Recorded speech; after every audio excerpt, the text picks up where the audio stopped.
warm welcome to Perspective, a program on global television. My name is Edikan Michael. Government agencies have an obligation to be as open and honest as possible with citizens about certain services, practices, procedures, laws, and very more. Then, what makes things even more complicated is the fact that no one answer solves the issue of how to improve transparency in government that balances both clarity and security.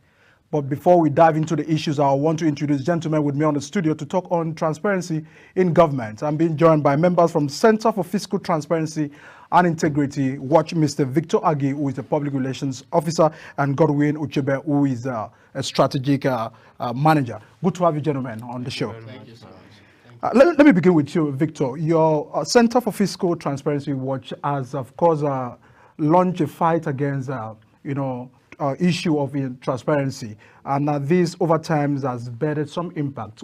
How can you analyze those impacts that your center has been able to achieve so far? Thank you very much for having us, Michael. Yeah, it's a pleasure to be here. Yeah, the issue of transparency is one that is dear to us at the center.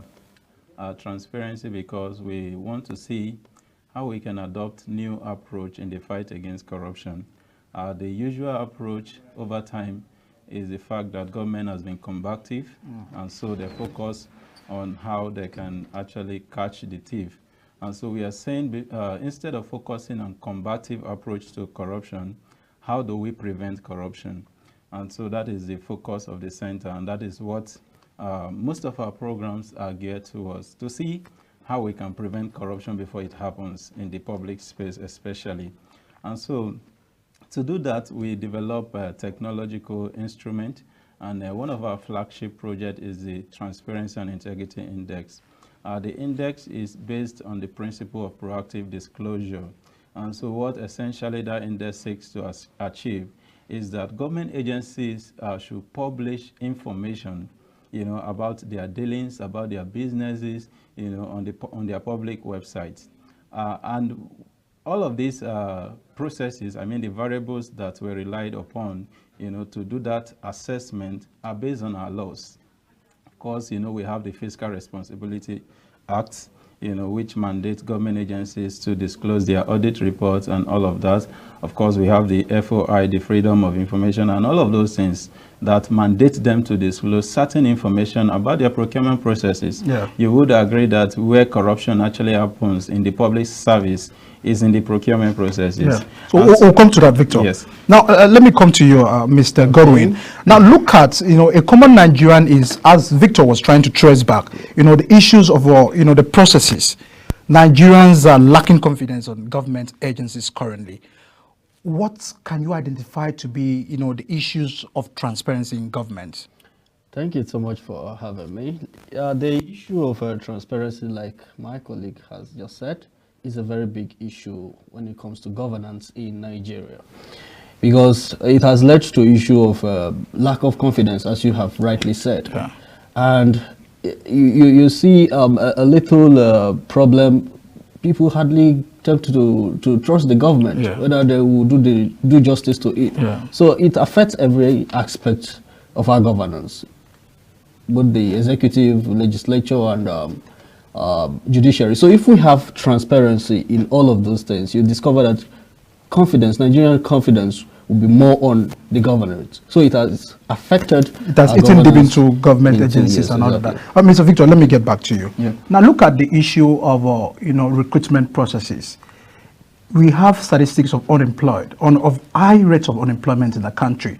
And over time, it seems people that are being recruited to do the job even have passion, for the military, Yeah, being recruited. And we're still having high rate of insecurity. And you still see the high rate of course, we have the ratio, the police to people ratio is low. That should be noted. But again, we have people being recruited without any intelligence. Policing and security works when there is high rate of intelligence, for instance. And so it's a corruption issue.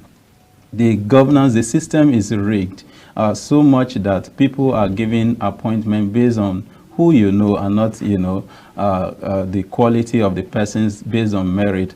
Of course, not to actually entirely discard the quota system. One of the problems which we must also interrogate is the fact that the quota system has not helped much in terms of having people who are qualified, getting jobs. So if we have to distribute jobs to 36 states and nobody cares to know whether the individual, representing a particular state is qualified for that job, provided it's from that state, eventually, or he or she eventually get the job. So these are the things that we really need to interrogate, and that is what we are doing. One of the variables in our assessment, for instance, is human resources and inclusion. And what that variable is actually saying is that if you employ 30 women during your recruitment process, you should publish it. The public deserves to know how many people you recruit and all of those things. So, of course, we just have to really interrogate the system of recruitment. It's very, very important. It is what garbage in, garbage out. If you recruit anyhow, people into the system, that will give you anyhow kind of services. Mr. Godwin, these issues are there in the public space. Yes. We're having people lamenting on the issue of transparency in government, a rate of corruption. Even the last administration of President Muhammadu Buhari had promised Nigerians that he is to fight corruption. But we are still having all of this. So it is well known. What are those approaches and strategic things we should begin to do? All right, thank you. Let's talk for this new government now that we have. The approaches that I think we should employ first is like with the Center for Fiscal Transparency, our project, TII, Transparency and Integrity Index, is one important approach, because we measure MDAs and institutions. And if we continue like this, if we continue to put more effort into this, I think issue of transparency and corruption to a very large extent will be curbed. Why do I say this? You see, issue of procurement. There are a lot of corruptions in the issue of procurement. Yeah. So people trying to inflate, the prices. If we get MDAs to display those informations, how the bidding process and everything are being done on their website, where the citizens can actually see through all of those things, to a very large extent, we'll be able to do that. And aside that, the government also should have the political will to fight corruption, to make things transparent. It starts from the top. You get it. So if the government at the national level have the political will to fight corruption, of course you see the effect in all of the subnationals. Okay. Mr. Victor, let me come to you. Yes. Nigerians seem to understand that the issue of corruption is just a word stuff, or even a pen to paper statement. People are not really feeling the weight of government fighting corruption. What are your recommendations? Well, while it has come to this, of course, the last government, they came to power on the heels of the fight against corruption. Yes. And we all know what eventually happened. So there is trust deficit. People no longer believe in the government. Like my colleague mentioned, if we have a leader with the political will, to fight corruption, then we'll begin to make progress. And so the journey should start from the top. As much as Nigerians, of course, everybody has a role to play in this fight against corruption. I also believe that the bulk of the work, lies with those people we elect as leaders to lead us, both at the federal and subnational level. So the president should demonstrate that will. For instance, you shouldn't employ or appoint a minister and leave the minister to do what he or she likes. There should be monitoring and evaluation templates put in place, for instance. And for instance, you shouldn't say this, you want to remove fuel subsidy without having a plan for it. These are some of the things that we don't expect, to be coming up at this this early stage of this administration. But we are beginning to see things that have been recurrent in our system that trying to happen again. We'll come to that. Yes. We'll come to that. Let's go on a short break, and once we return, I will still have the members of Center for Fiscal Transparency and Integrity Watch trying to track, the issue of corruption and transparency in government. Don't go away.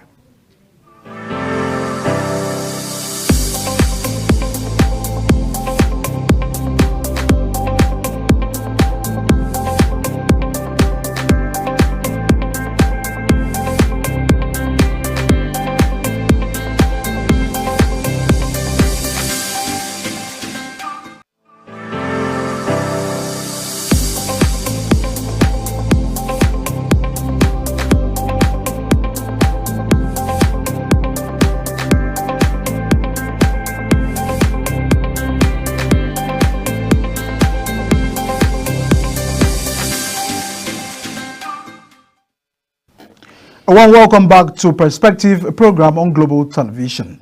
Of course, we are still tracking on the issue of transparency and corruptions in government. And of course, still having the gentlemen, Victor Agia and Godwin Uchebe here with me on the studio. Mr. Victor, recently, of course, World Bank has, I don't know if it's a promise or has given already, about $800 million, to cushion the effect of this subsidy removal. And much seemed not to have been done. And Nigerians, of course, are aware that Nigerians are really feeling the hits of the subsidy removal. Why should the 800 million be what we should be happy for? Yes, I want to believe the money has been released because government has already started making plans on how to spend the money, including, of course, what is in the public domain, sending 8,000 to about 12,000 households. But yesterday, what has come up is that they have agreed at the National Executive Council, Economic Council rather, that the state will handle the disbursement of that 8,000. That's part of the reviews. That is part of the reviews, okay, that has been agreed on, that the state will handle it. Well, for me, at this point, of course, you also need to know that currently we have a debt profile of about some 7 trillion naira, as a country. And so if we are borrowing again, because one thing that has remained unclear about this particular 800 million is whether it's a grant or even a loan. Yes. And nobody has been able to establish whether it's a grant or a loan. So if it is a loan, for instance, it doesn't make any economic sense to get 800 million naira and start, sharing it, disbursing it to, Nigerians. As much as we all, are feeling the heat of the removal of subsidy, I believe that there are other ways where we can invest money in to cushion the effect of the removal of subsidy and not to share it. And so we are hoping that the government will make an informed decision, about the 800 million. If it is a loan, we can't continue borrowing with for the issue of the debt crisis we have already. We can't continue borrowing for consumption. You can't borrow 800 million, and the only thing that comes to your mind is sharing the money to 12 million households, like they claim they want to do. The questions that arises is, what are the modalities for selecting the 12 million households? Yes. For instance, I'm feeling the heat of the removal of fuel subsidy. Am I going to be included, among those 12,000 households? These are questions that must be answered, transparency questions that must be answered. Now it has been shifted to the state level, for instance. Can we trust our state governors to do a good job on this, for instance? What they do at the state level. Oftentimes we have been focusing the fight against corruption, talking about transparency at the federal level, and we ignore what happened at the state level. The governors are overlords, they control the local government. So how are we sure that these monies, for instance, won't be used to settle, their politicians? Yes. I mean, they are used supporters as a political settlement, for their supporters, and we are just coming, from an election cycle. So we must really know first, is this money a grant or a loan? If it's a grant, maybe we can agree that it can be shared, amongst. But if it's a loan, you can't spend loan because you need to pay back. We have a debt profile of. You need to be on something on production. It should be. Mr. Godwin, and one of the worries of Nigerians are the issue of the fact that, even if this money is to be shared, how would you share? Now, you do not have data. The issues of data comes into play. What information will you use? And you as the governor, okay, we're saying prior to this review, okay, they will be doing the transactions through digital means. That is a bank using the banking system. And you understand very well that we have a good number of Nigerians over there that do not even have account numbers. Sometimes you can't even access the banking system. These are the problems of government. These are the problems of Nigerians. What are your recommendations on this program to the fact that if government wants to do a project of this nature, one needs to have data. They need to work with data as an issue, as part of those issues of that transparency. All right, thank you. I think the problem should not be data because the government have the data actually. And is it not data that have just been, from all ranks of government? If the government actually there are a lot of Nigerians that don't have access to the bank. That's for sure. When you're talking about the poorest of the poorest, actually. And also from previous government interventions, like the Ministry of Humanitarian Affairs and what they have. Even COVID-19. Yes. Some palliative were stuck in the government houses. Yes, so you discover that the processes, the people that were actually affected did not actually get the money. You understand? So I feel that the government, if they want to actually reach them, they can. But the problem is, their issue of corruption right there. He just talked about governors handling the disbursement of the 8,000. Of course, you and I know how that would go. So that is another issue that will be traced. The government have the bank accounts of Nigerians.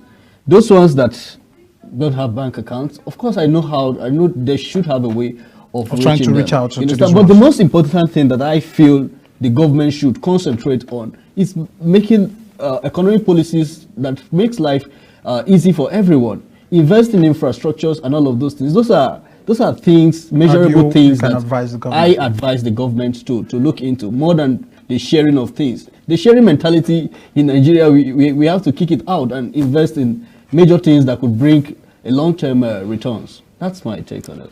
All right, Victor, we get worried over and over again on issues of corruption. This is because this affects our economy. You know, our economy cannot grow when we are having all of these factors. It's a very deep, challenging factor. And now, come back to startup. There are young minds and young Nigerians who are trying to bring up, their personal ideas. And you've seen so far that the economic situation of this country has not allowed these ideas to strive. Of course. What is your assessment? Of course, the environment is not conducive enough for. Of course, they say that if a startup survives after 5 years in Nigeria, there must be some kind of magic happening in that in that startup environment. It must be a fraudster. And so over time we have been talking about how we can make the environment more conducive for startup to thrive. One of the things that continue to resurface is the issue of taxation, double taxation. People complain that they pay too much tax. Currently, companies are folding, because they can't cope with the taxation. I mean, the cost of production, the cost of running those, companies. Unfortunately, or fortunately, as you may want to see it, we have a president who is very big on taxation. And so we are hoping that I will not choke, SMEs further, in the scheme of things. I would like to say, taxation in itself is not a problem, but the administration of taxes is a problem.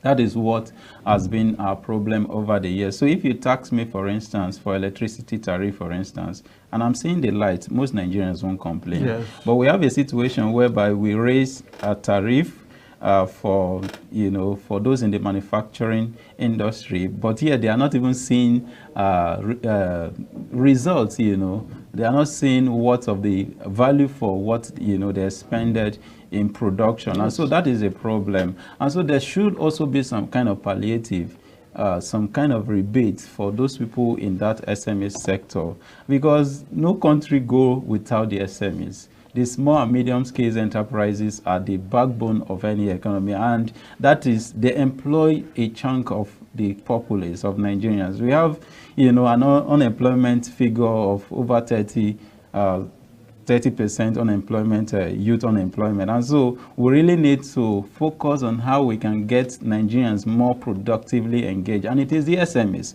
So the government must look into how we can thrive our SMEs, by doing some kind of palliative there. All right. They need some support, yes. The worries of Nigeria has been on institutions. Of course, now that we are having NGOs, non-governmental organizations, also coming into play, and some groups, the likes of the Nigerian Labour Congress as well. Yeah. Prior to, the subsidy removal, or after the subsidy removal, the federal government has set a committee to meet with the Nigerian Labour Congress. And we were expecting that, Nigerian Labour Congress are for our common good. Now come back home. A lot of, like the last elections, INEC are saying, okay, politicians who won elections are now saying, go to court if you felt you won election, but the rest. So these issues, of organizations, trying to do a win-win situations. Okay, the winner takes it all and all of that mentality. What is your fiscal, integrity watch really doing so hard to help Nigeria, knowing fully well that Nigerians do not have the capacity? One Nigeria do not have the capacity to fight this alone. So it takes, an organization like yours to fight. Yeah, one thing I like to say is that the politicians will want the status quo to remain. The politicians will want the citizens to remain docile, not coming out to hold them accountable for their maladministration and all of the things they do. But as citizens, we must wake up. We must wake up. One of the things we can take away from the last election is the fact that citizens' voice actually, to some extent, was heard. For the first time, we saw some persons losing election in their stronghold. Some of these things don't happen before. And so as citizens, we must wake up to the fact that we have a country to preserve from, decay, from collapsing. We are at the point of collapsing if something is not done. Maybe some persons don't understand what it means to have a debt profile. Well, debt in itself is not a problem, but we don't even have the production capacity to start, paying debts, yes, some of those debts. So one of the things we need to begin to do is citizen consciousness. We need to be more aware as citizens. We need to be more involved. Again, our institutions need to work.